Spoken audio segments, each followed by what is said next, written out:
Good morning, and welcome back to Kabbalah and Coffee.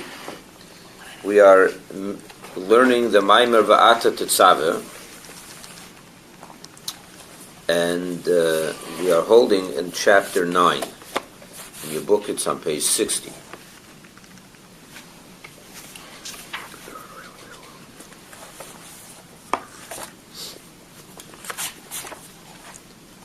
All right, let's start. Let's get right into it.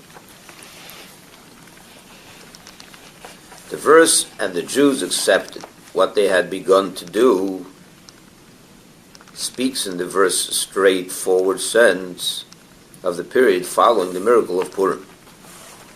Remember that verse that we discussed? I mentioned it yesterday also. That the Jewish people started, they accepted by Purim what they had already begun at Matan Torah. So when was this time that they accepted? Before the miracle of Purim or after, right after? Before they were saved or right after they were saved?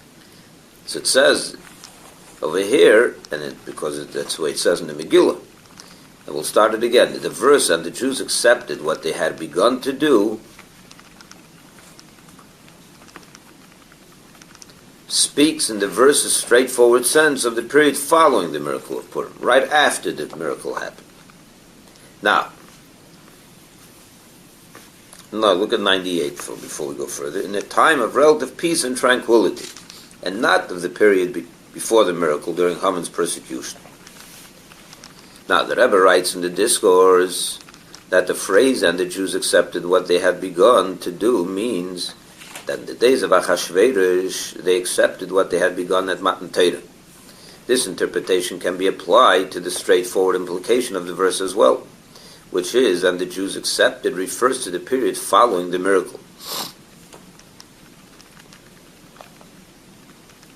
That when it says in the days of Achashverosh, it means, yes, it wasn't the days of Achashverosh, but after the miracle had happened, when things were already okay. Consequently, the idea that during the days of Achashverosh they accepted what they had begun at Matan Torah contains two concepts. A, their acceptance through self-sacrifice under persecution, as stated explicitly in the discourse, and B, their acceptance during the period following the miracle of Purim, which is loftier than their acceptance under persecution, as will be explained below.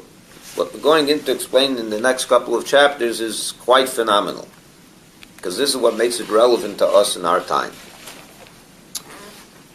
So, let's read this paragraph again. There was two types of acceptance at that time. There was three actually. One during Matan Torah, which was only a beginning, and then in the days of Achashverosh. Let's read this again. Consequently, the idea that during the days of Achashverosh they accepted what they had begun at Matan Torah contains two concepts. A, their acceptance through self-sacrifice under persecution,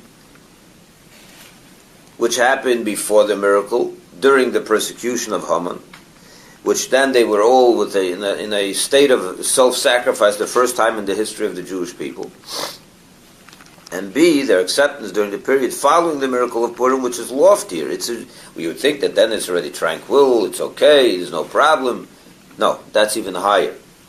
He says, which is even loftier than their acceptance during under persecution, as we'll explain below. Similarly, it can be said that the concept of crushed for the luminary, that through being crushed you reach the luminary of the neshama, that the luminary is reached through the experience of being crushed during the exile, contains two concepts. Firstly, it refers to when Israel is in a state of crush because it decrees against the observance of Torah mitzvahs, as they were at the time the discourse was delivered in 1927. Look at 101. The discourse was delivered in Moscow in 1927 at the height of the Soviet regime's fierce battle against the teachings of Judaism, especially to children. Rabbi Yisroel Spalter, in defiance of the GPU agents present in the room when he delivered this Maimer, delivered a fiery discourse containing encouraging self-sacrifice for the sake of teaching Torah to children in public. And he said, Haman conspired to heaven forbid destroy the Jewish people entirely, and began by striking at the children. Mordechai, the extension of Moshe, in his generation responded by gathering groups for Torah study, strengthening their faith in God through the study of the children. For this is the foundation, essence, and root of the entire Jewish people, the children. The Rebbe was arrested 4 months later and given a death sentence, which was later repealed. So this discourse was said at the height of persecution. So that's the first concept.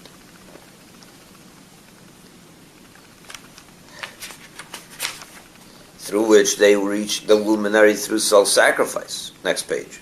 They were the luminary. They reached. Yep. Through which they reached the luminary, their soul, the essence of their soul, through self-sacrifice. Secondly, crushed for the luminary means that even when the people of Israel enjoy prosperity, physical and spiritual, but are in exile. They're still in exile, which is similar to their condition after the miracle of Purim, when for the Jews there was light and joy, gladness and honor. They were in a good situation, right? On both the literal and spiritual levels. Furthermore, even the house of Haman was given to Esther. It was a complete transformation. In other words, even the lofty experience of transformation occurred then. They took the very house that belonged to Haman and gave it to Esther.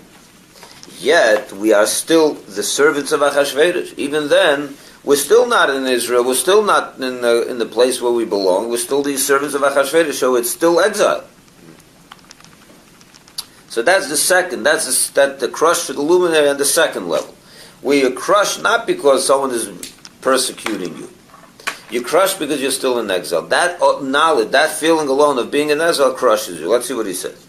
They are broken and crushed, cut it, by the fact that they are in exile. And through their feeling of crushed due to their being in exile, Israel reaches the luminary.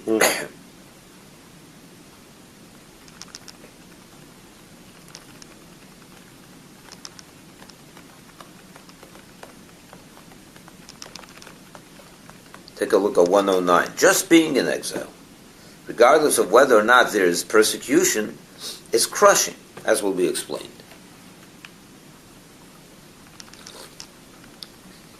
Are we always in exile? We're now in exile. Not always, but we're in the last 2,000 years we're in exile. But within exile alone, there's two experiences, one of persecution and one of relative tranquility, which is our time. And we're still crushed. Yeah, you'll see soon. Should feel crushed. The brokenness of exile. The concept is as follows. Israel is broken by the fact of being in exile.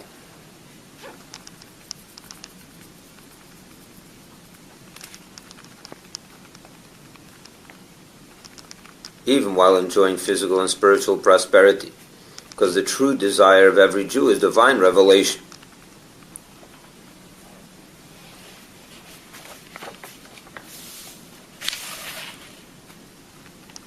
Look at 110. This is the essential desire of every Jew, which stems from the essence of the soul, as will be explained further in this chapter.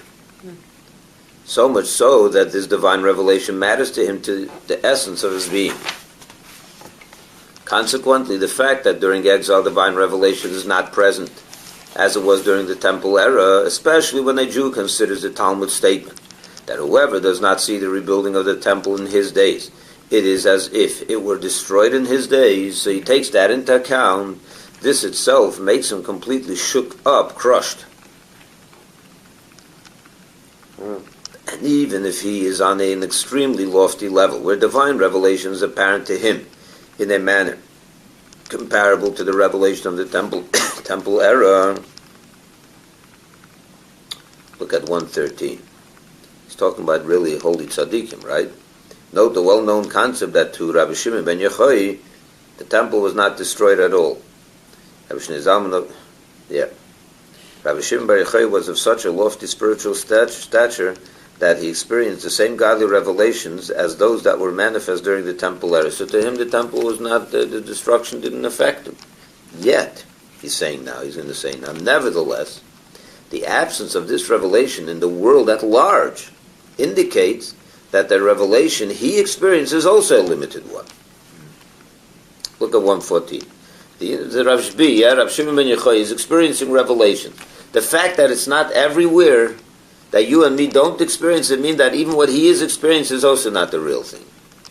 And Even though he thinks it is, but it's not. He doesn't think it is. He knows it's not. Look at 114. The infinite light is by definition limitless, boundless. It is a light revelation. It is a light revelation that cannot be contained within or limited to a certain place or realm. Therefore, even when a person of a lofty stature elicits upon himself a great revelation of divinity, it is not God's infinite light. For were the infinite light to be manifest, it would be manifest everywhere equally. The fact that only he has it and not everyone else means that he doesn't either have it. He does have something, but not it, the real thing. For when the revelation of the boundless infinite light shines, the revelation reaches every place. If there is any place, even a remote corner of the world where divine revelation does not radiate, it is because the revelation, even in the place that it does radiate, is a limited one. So even at Tzaddik doesn't have more revelation than anybody else? He has more, but he doesn't have the infinite light that will be revealed when Mashiach comes. He doesn't have it.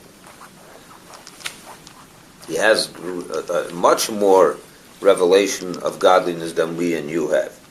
That's why I can never understand. But it's not the Geula, absolute Geula revelation. Huh? That's why I can never understand it when the temple was there and Hashem's was there, that the people still did what they did. Right. Well, because it also, if you see something every day and you get used to it for years, you take it for granted too. That's what happens. Human nature. We're still human. You come in every day, you see the same miracle.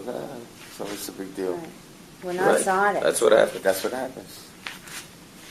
You don't appreciate it. And he says further, With everything. Yes.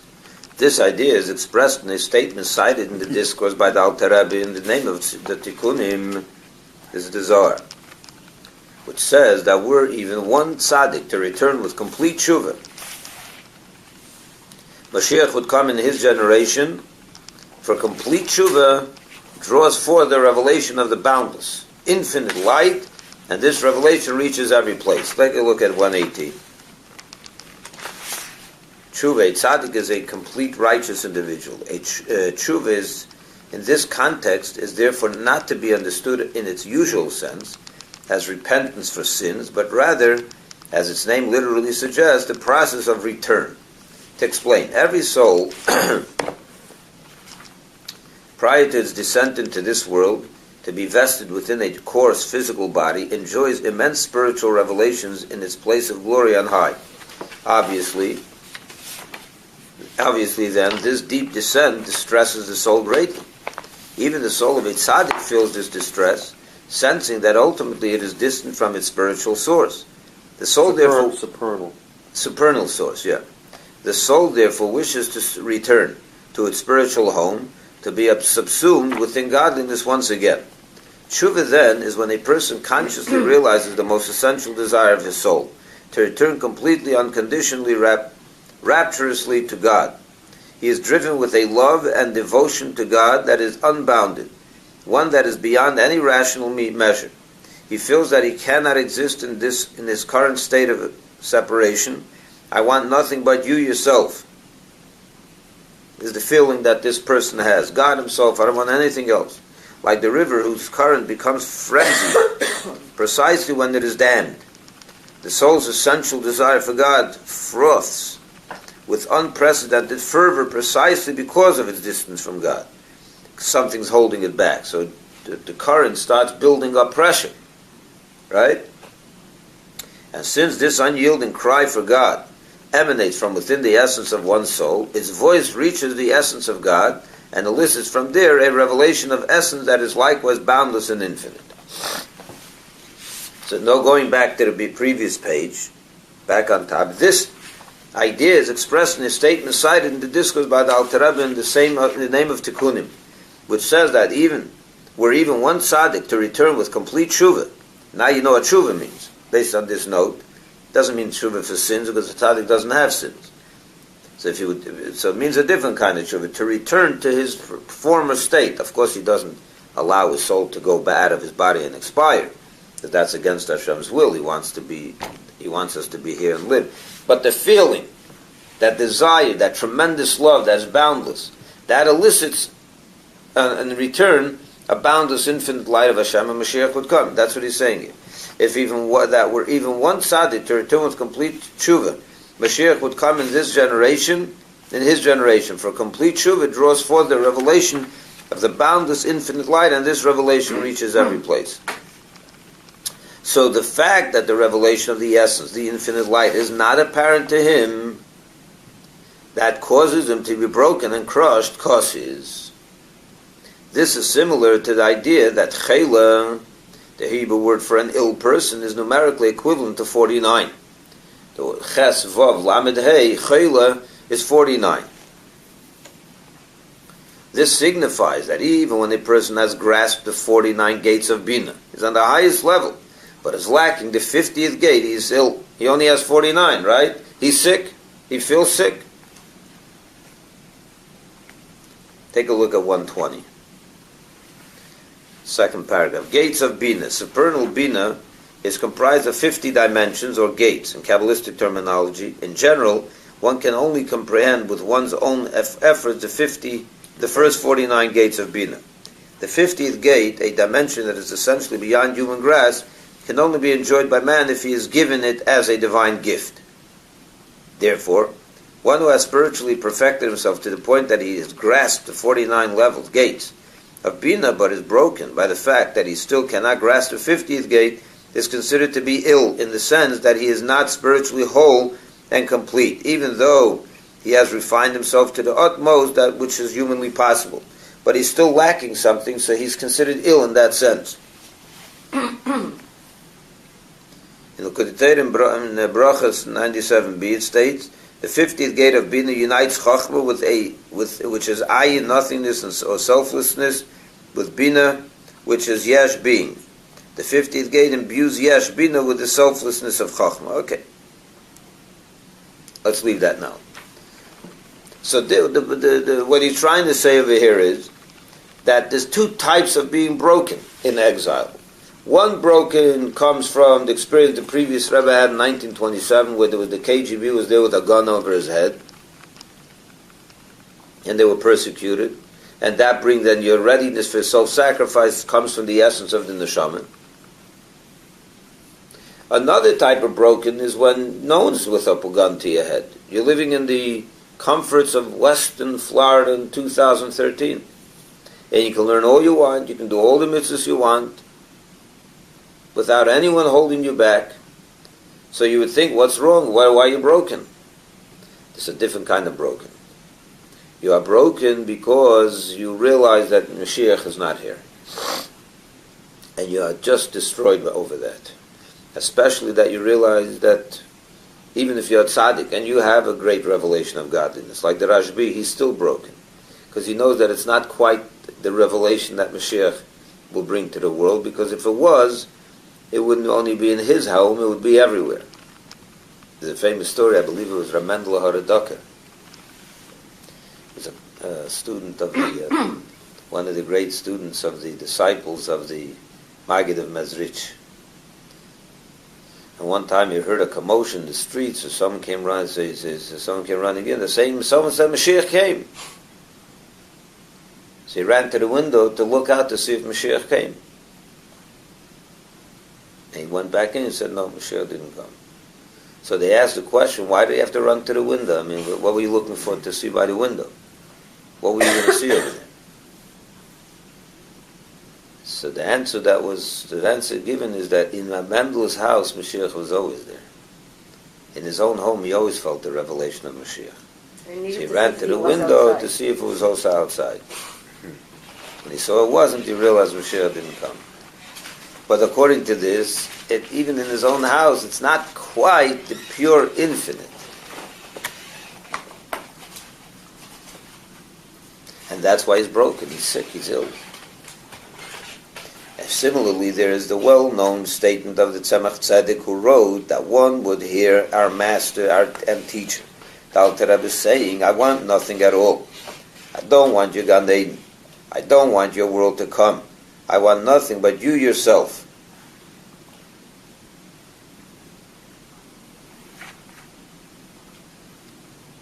That's what Alter Rebbe used to say often. I'm not interested in your holy levels. I'm not interested in your lofty levels of revelation. I want nothing but you, God, yourself. Look at 21:23. Rabbi Shneur Zalman of Liadi thus expressed the very sentiment described here. One's desire to experience God's essence, God Himself, and the brokenness one feels without this. And by the fact that this statement was heard from the Alter Rebbe, and by the fact that this statement was heard from the Alter Rebbe, since the meaning of one would hear, the Alter Rebbe said one would hear him say it, yeah?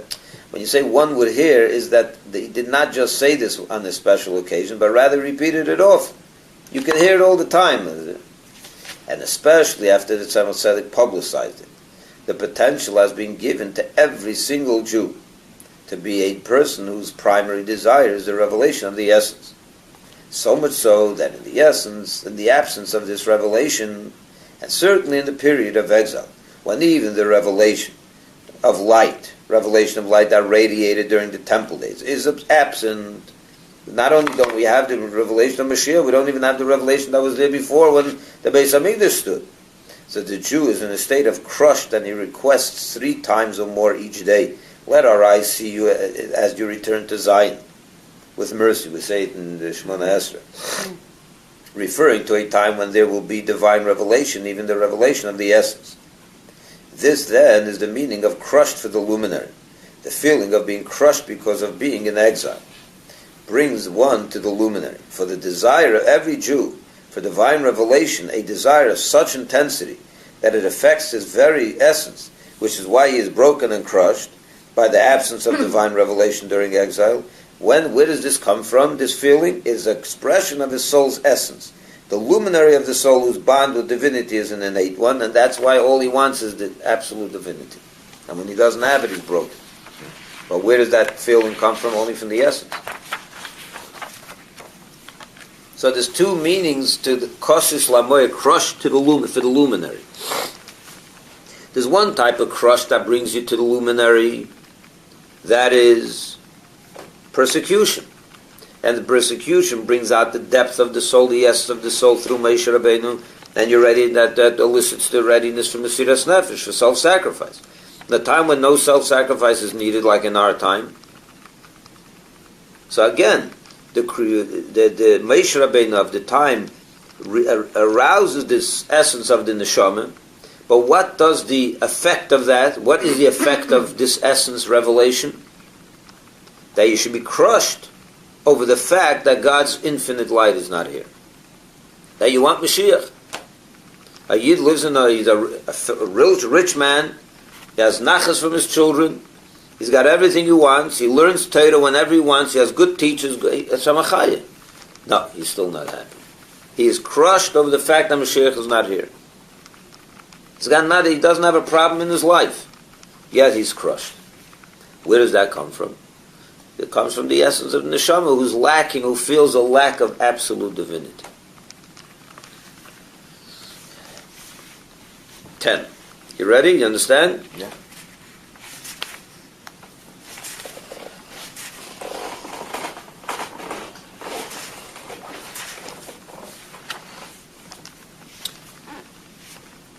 Now he's going to explain this idea, how this happens. It can be said that the dimension of the soul's luminary that is revealed through the feeling of being crushed because of exile is loftier than the dimension of the soul's luminary that is revealed through self-sacrifice. Just like in the beginning of the Maimer, if you remember. The Rebbe is building over here. This is a structure. There's 3 types of revelation of essence. The first type of revelation of essence, we said, happened through Moshe Rabbeinu. And during the time of his days. How did he reveal the essence? He revealed the essence of neshama because he fed them godliness. He taught them tremendous levels of spiritual knowledge. Right? How did Mordechai reveal their essence? He revealed their essence, and what was the result of that essence? Mesiras Nefesh. And the Rebbe explained early in the Maimer that the revelation of the essence of the neshama that was accomplished through Mordechai was on a higher level than of a revelation of the essence of the neshama of the Jewish people through Moshe. Why? Because the revelation that brings about this revelation of the essence, which results in Mesiras Nefesh and self-sacrifice, is a deeper essence than the revelation of essence that results in a deeper knowledge of Hashem, which was accomplished by Moshe. Now he's going step 3. The revelation of the essence of a Yid that's in exile in America, where he's not persecuted, and yet he wants divinity to the ultimate degree, and because if he doesn't have it, he's crushed. That comes from the essence of the neshama. That essence is even deeper than the essence that results in Mesiras Nefesh. You feel if you hear what's going on here? There's Moshe, there's Mordechai, and there's our days. They're crushed in a good time. You follow? Let's see this again. It can be said that the dimension of and each one is higher than the other. It can be said that the dimension of the soul's luminary, that is revealed through the feeling of being crushed because of exile, the very exile alone bothers you, not because you're crushed in exile, you're persecuted, but the exile itself bothers you, that God is not revealed. That is loftier than the dimension of the soul's luminary that is revealed through self-sacrifice.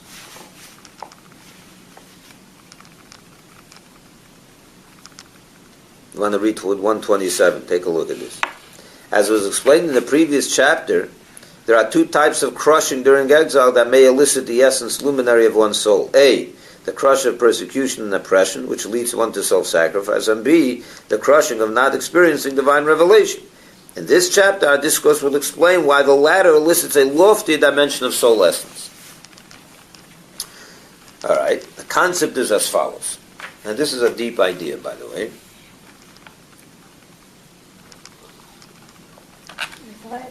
I thought that self-sacrifice was the law. The highest. Yeah. He's saying over here, no. Today's essence, when a Yid is broken because he's in exile, even though he's living in the comforts of Weston, is higher than self-sacrifice. This is harder. We'll see soon. You don't know that because you never experienced the Gulag in 1927. But It's I easy guess for us to say that. when you're cornered in a situation, it gets, you have 2 choices. Either you go and do whatever they want, or you stand up.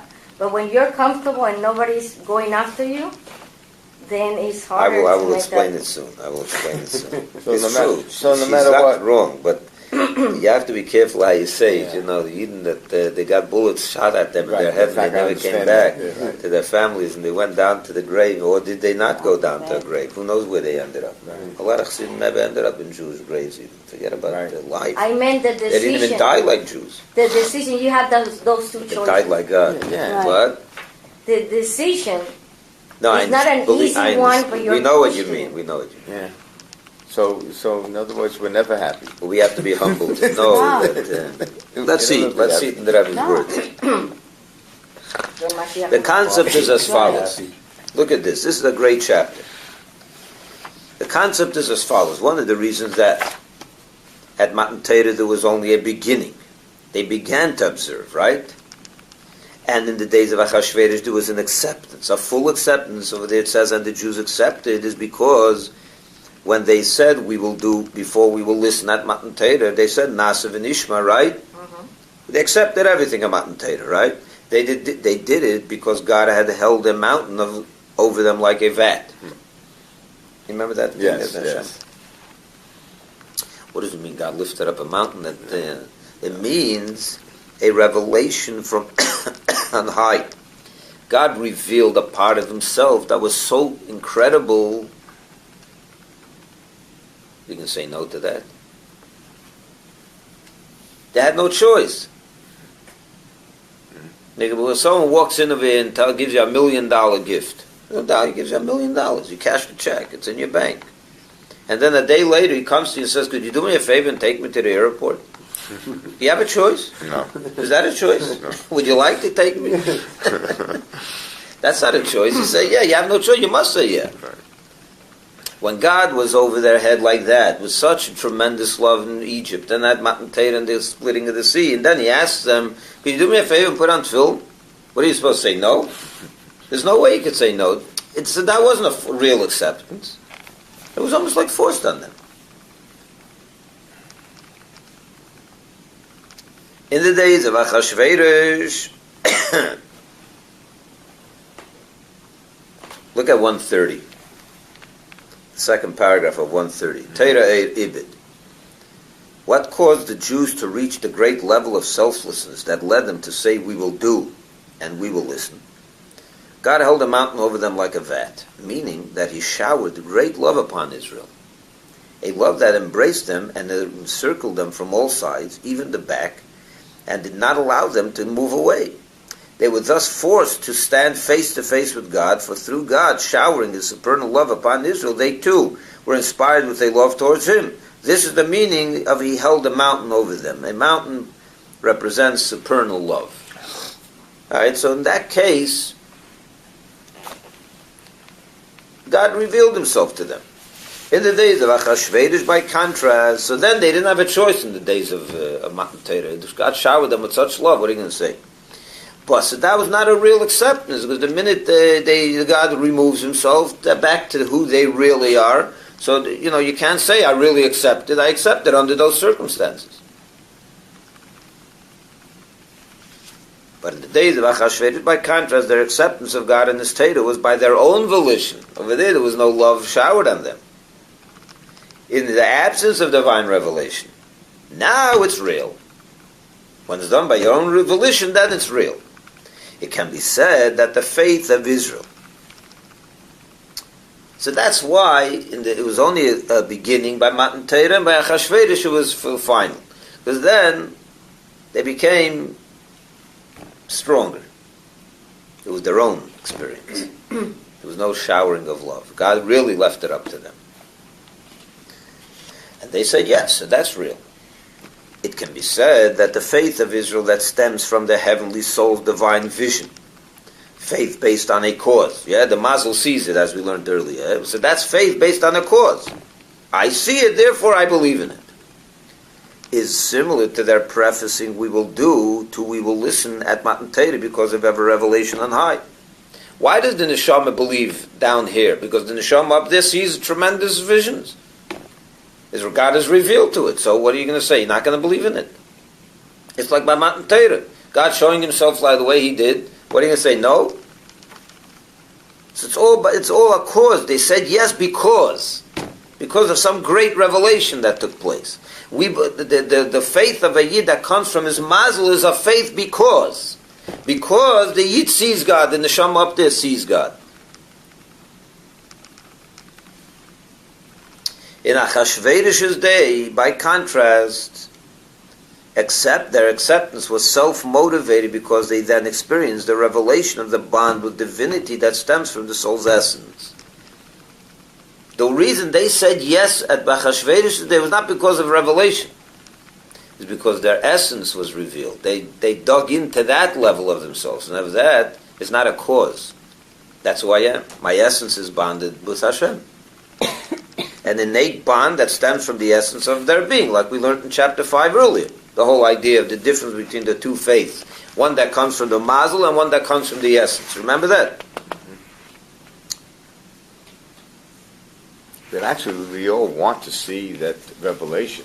Sure, people on Mountain Torah seem to be a lot more lucky there's to no see question that. it was a great revelation. I mean, nobody else has gotten to see that again. And now he goes into more specifically. It may be said that even in the revelation of the soul's essence, there exists a parallel of these two dynamics. Till here, he'd split it in two. Matan Torah was a cause, and Achashverosh was the essence. He's going to take now the essence and split it in two. More specifically, it may be said that even the revelation of the soul's essence, there exists the parallel of these two dynamics. Regarding the revelation of the soul's essence, through the experience of self-sacrifice crushed because of persecution, it can be said that as far as the conscious faculties are concerned, the soul's revelation is like an additional extraneous presence.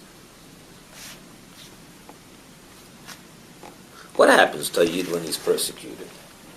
I don't know, I was never persecuted, so I never experienced this, but we can at least understand it, right, on an intellectual level.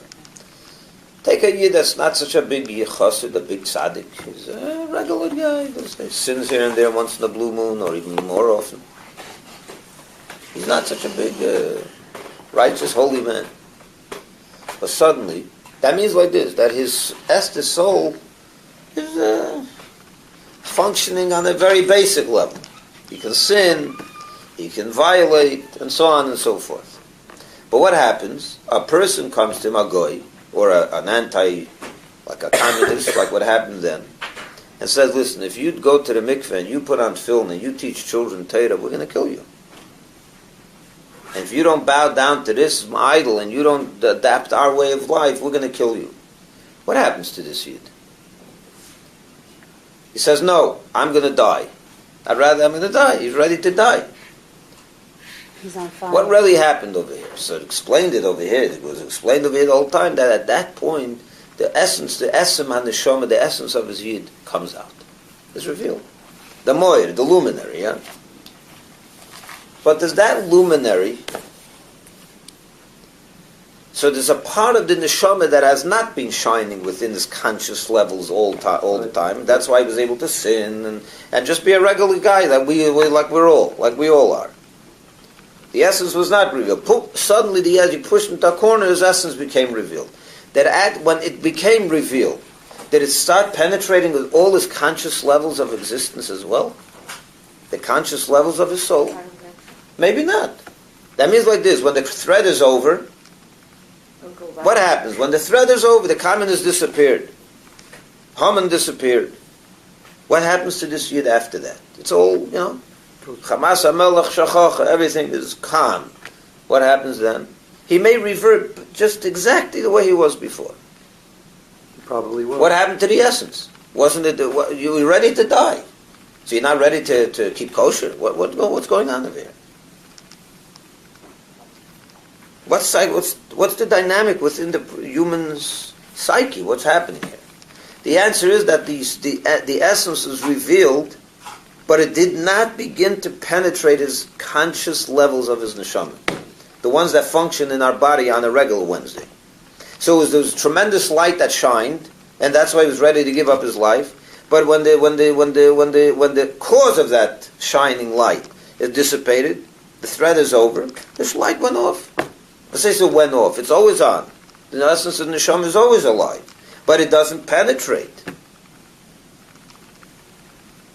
So in the experience of self-sacrifice, the essence of the neshama shines, but it lacks. It doesn't quite reveal itself in all the essence, in all the parts of the neshama as they function in your body on a conscious level always. But when a Yid is inspired in exile, in Weston in 2013, he's crushed. He's not content. Mashiach is not here. Why is that? What's the problem? That's a regular Tuesday. That means that the essence of the neshama has penetrated all his conscious levels as well. We'll continue next week. This is a very essential part of this mind. Cool.